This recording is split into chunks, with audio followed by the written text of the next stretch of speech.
Chicos, vamos a empezar entonces a repasar y avanzar sobre la aparición de las primeras células. La importancia de esto es que los seres vivos, la principal característica que tienen es que están formados por células. Entonces, para poder hablar de la aparición de la vida en nuestro planeta, tenemos que hablar de la aparición por una evolución química, teoría quimiosintética de Oparin, que dio lugar a una primer célula.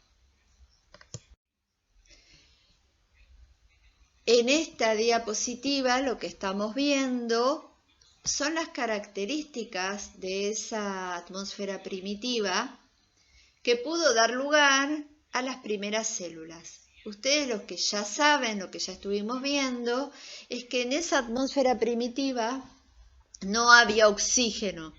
Y esto es muy importante de tener en cuenta, porque si hubiera habido oxígeno no hubiera sido posible la vida, porque el oxígeno oxida, no permite que se den reacciones químicas. Y lo que ustedes ya saben es que los seres vivos o las primeras células aparecieron por reacciones químicas. Ahí en el dibujito, en la diapositiva, observamos características de esa Tierra primitiva. Ustedes ya saben, el choque de los meteoritos dio lugar a la formación de volcanes, altas temperaturas, y de los volcanes salían gases. Esos gases son moléculas inorgánicas sencillas que, con ayuda de la energía proveniente de las descargas eléctricas de los rayos, se reaccionaron entre sí, dando lugar a moléculas orgánicas que siguieron reaccionando entre sí, se organizaron y formaron los coacervados, que es un estadio anterior a las células. Como ya ven, tienen una estructura circular y una membrana. Acá lo que estamos viendo son las características que ustedes ya conocen de la atmósfera primitiva, cuya principal característica es la ausencia de oxígeno. Eso es muy importante porque si hubiera habido oxígeno no hubiera sido posible la aparición de células, porque nosotros ya sabemos que tomamos como cierta la teoría quimiosintética, que habla de una evolución química de moléculas sencillas a moléculas más complejas que se organizaron hasta dar lugar a una primer célula, pero para que esas reacciones sean posibles no puede haber oxígeno. El oxígeno condiciona a que no pueda haber reacciones químicas. Entonces, la lava que salía de los volcanes que se formaron por el choque de meteoritos estaba compuesto de amoníaco, metano, vapor de agua, que reaccionaron entre sí para dar moléculas más complejas, moléculas orgánicas, que a su vez reaccionaron entre sí para dar macromoléculas, que se organizaron. Esas moléculas complejas, grandes, se organizaron y dieron lugar a los coacervados, que no son células, pero son los antecesores de las células. Ya ven que tienen una forma esférica y una membrana que los limita.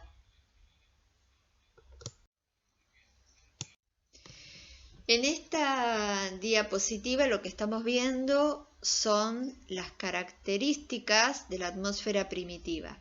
Ustedes ya saben, lo estuvimos viendo, en esa atmósfera no había oxígeno. Y esta característica es importante porque si hubiera habido oxígeno, no hubieran sido posibles las reacciones químicas entre moléculas sencillas que dieron lugar a moléculas más complejas que se organizaron formando coacervados, antecesores de las primeras células.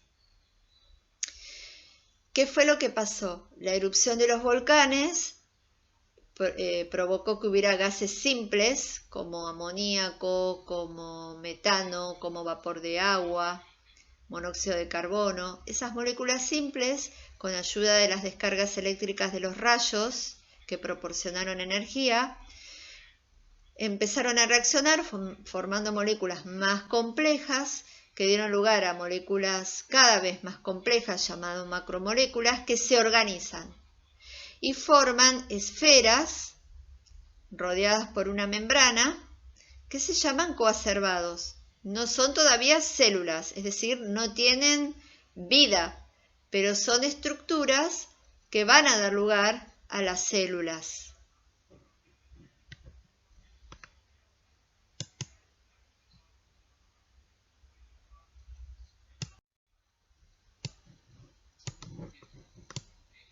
En esta diapositiva lo que estamos viendo son las características de la atmósfera primitiva, en donde ustedes ya saben que no estaba presente el gas oxígeno, el oxígeno libre como lo necesitamos para poder respirar, presente en nuestra atmósfera actual.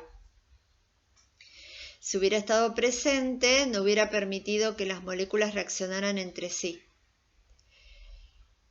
De los volcanes se desprende lava y esa lava tenía gases, moléculas sencillas, que comenzaron a reaccionar entre sí, formando moléculas cada vez más complejas, que finalmente dieron lugar a macromoléculas que lograron organizarse, formando esferas rodeadas de una membrana, similares a una célula, pero no lo son, que llamamos coacervados. Todo esto fue posible porque no había oxígeno. Tengan esto en cuenta, ¿sí? Hubo reacciones químicas que dieron lugar a moléculas cada vez más complejas. Esas reacciones químicas se dieron porque hubo una energía procedente de los rayos. Entonces, para que se dé cualquier tipo de reacción química entre moléculas tiene que haber energía. La energía provenía de las tormentas eléctricas.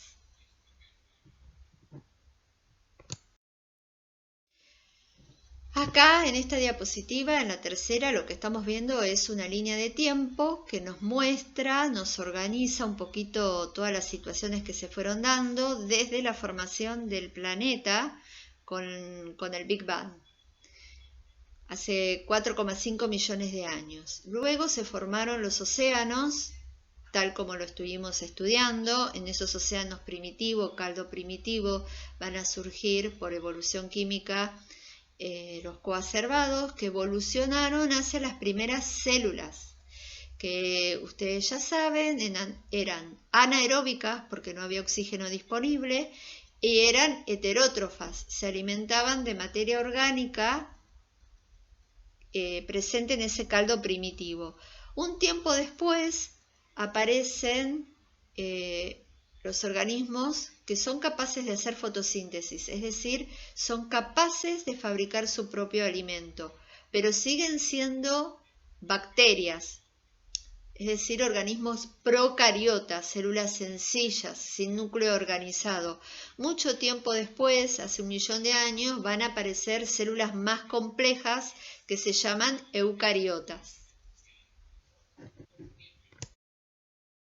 Bueno, como estuvimos viendo, entonces, chicos, sabemos que las primeras células eran bacterias, había mucha materia orgánica dispersa en ese caldo primitivo, así que directamente se alimentaban de esa materia orgánica, y entonces son heterótrofas.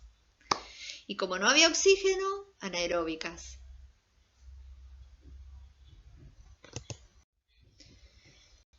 Bien, en esta diapositiva lo que estamos viendo es la aparición de organismos autótrofos. ¿Quiénes son los autótrofos?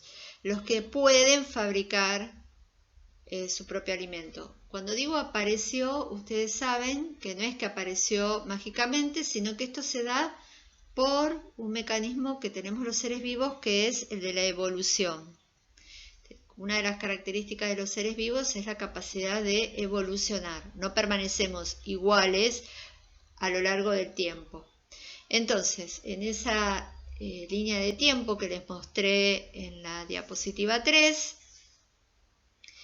en algún momento aparecieron organismos capaces de fabricar su propio alimento, que llamamos autótrofos. Dentro de los autótrofos hay dos tipos: los verdes, que son los más conocidos por nosotros, como plantas, algas y otros organismos, pero antes que aparecieran estos, los verdes, Hay otros organismos autótrofos que pueden obtener su energía a partir de moléculas sencillas como había en la atmósfera primitiva. Y llamamos a estos organismos autótrofos quimiosintéticos.